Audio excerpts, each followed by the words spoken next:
ఇంకా గరికపాటి గారు మీరు అందరూ అనుకున్నట్లు నేను ఇప్పటి నుంచి మాట్లాడట్లేదు. గడిచిన 3 సంవత్సరాల గురించి ఆయన గురించి మాట్లాడుతున్నాను.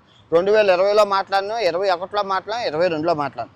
ఆయన అన్ని ప్రవచనాలు వింటాను, ఆయన చెప్పిన నీతి బోధనలు వింటాను, ఆయన చెప్పిన రామాయణ మహాభారతాలు ఇతిహాసాలు అన్నీ వింటాను. ఎందుకంటే ఆయన గొప్ప మనిషి, శాస్త్ర అవధానం చేశారు.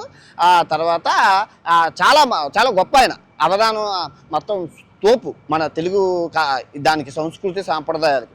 అటువంటి ఆయన స్త్రీ విషయంలో, స్త్రీ యొక్క స్వేచ్ఛ విషయంలో టీషర్ట్లు వేసుకోకూడదంటే మరి మగవాడు వేసుకుంటున్నారు కదా అని ఎవడో క్వశ్చన్ చేయట్లేదు. ఇప్పుడు ఆడవాళ్ళకి నువ్వు పెట్టే రూల్స్ మగవాళ్ళకి ఎందుకు పెట్టలేవు?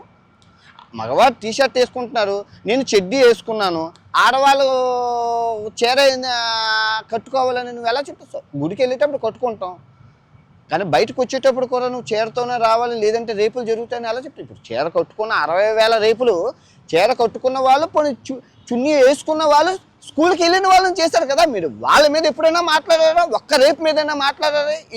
ఈ సంస్కృతి సాంప్రదాయం మీ కాపాడడం మీ హక్కు, కానీ సమాజంలో ఏం జరుగుతుందో వాటి మీద ఆపారా?